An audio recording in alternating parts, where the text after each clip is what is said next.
La decadencia trágica fue un periodo de 10 días en el que un grupo de inconformes se levantaron en armas contra el gobierno del presidente Francisco I. Madero. Este episodio culminó con los asesinatos del presidente Madero y del vicepresidente José María Pino Suárez, y con la ascensión a la presidencia del general Victoriano Huerta. En 1910, Francisco I. Madero reunió su fuerza revolucionaria después de haber sido el iniciador del movimiento armado y de representar a todos aquellos que querían derrocar a Porfirio Díaz.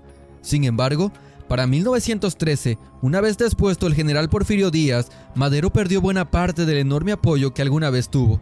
Su impopularidad se debió a que, cuando este subió a la presidencia, habían muchas expectativas de revolucionarios, de campesinos y de obreros en torno a las medidas que tomaría su gobierno, que no cumplió. La posición moderada y conciliadora con los porfiristas que Madero adoptó desalentó a quienes esperaban que la revolución trajera consigo transformaciones radicales. Muchos revolucionarios se sintieron defraudados y traicionados por Madero, y le declararon su oposición, como Emiliano Zapata mediante el Plan de Ayala y Pascual Orozco. Durante los 15 meses que duró su gobierno, Madero enfrentó múltiples problemas, rebeliones armadas, huelgas, conspiraciones e intrigas contrarrevolucionarias. Entre aquellos que sublevaron contra su gobierno estuvieron los generales Bernardo Reyes, ministro de Guerra y de Marina durante el Porfiriato, y Félix Díaz, sobrino de Porfirio Díaz. Ambas rebeliones fracasaron y Madero solamente encarceló a los rebeldes, perdonándoles la vida. Además de las rebeliones, la prensa de oposición atacó constantemente al presidente e influyó de manera decisiva en incitar la desconfianza de la opinión pública al régimen. También se opusieron al gobierno los senadores, los terratenientes y los intereses extranjeros. El maderismo no satisfacía los intereses económicos de los Estados Unidos, y todo el año de 1912 el presidente William, a través del embajador Henry Lang Wilson, amenazó y atacó al gobierno de Madero por diferentes medios. La sublevación comenzó cuando los generales Manuel Mondragón y Gregorio Ruiz se levantaron en armas en la madrugada del 9 de febrero al frente de un grupo de cadetes de la Escuela Militar de Aspirantes de Tlalpan y la tropa del cuartel de Tacubaya. Su primer objetivo fue el Palacio Nacional, donde capturaron a Madero y al secretario de Guerra, Ángel García Peña. Ese mismo día liberaron a los generales Bernardo Reyes y Félix Díaz, que estaban al lado de los golpistas. Sin embargo, y gracias a los simpatizantes del gobierno de Madero, el presidente y García Peña pudieron librarse de este primer intento de cautiverio. Tras días de enfrentamientos y la solicitud de renuncia de Madero y el vicepresidente José María Pino Suárez, el general Lauro Villar, que estaba a cargo de proteger el Palacio de Gobierno, fue herido y Madero puso al militar Victoriano Huerta en su lugar como jefe del Ejército Federal.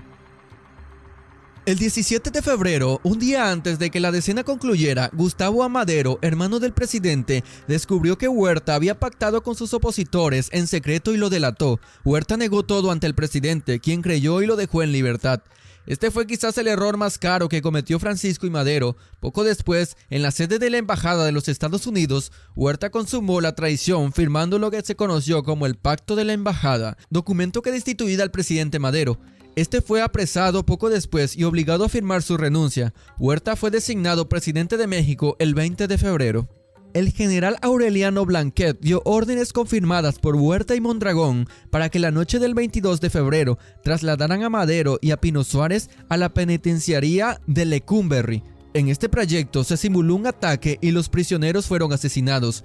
La ciudad se levantó con la noticia: ya mataron a Madero, y aunque la primera reacción fue de indignación, la mayoría de los habitantes de la capital se alegraron del cese de las hostilidades, se lanzaron jubilosos a las calles, adornaron las fachadas de sus casas y en unión de la prensa ensalzaron a los vencedores y condenaron a los caídos.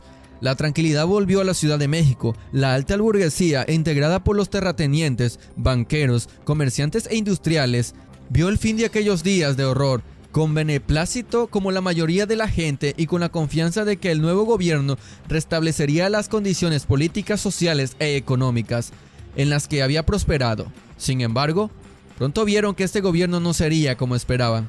Victoriano Huerta se instaló en el Palacio Nacional el 20 de febrero de 1913 y permaneció en la presidencia 17 meses. Toda vez que el usurpador se las arregló para disolver la fuerza de Félix Díaz, a quien nombró embajador de Japón.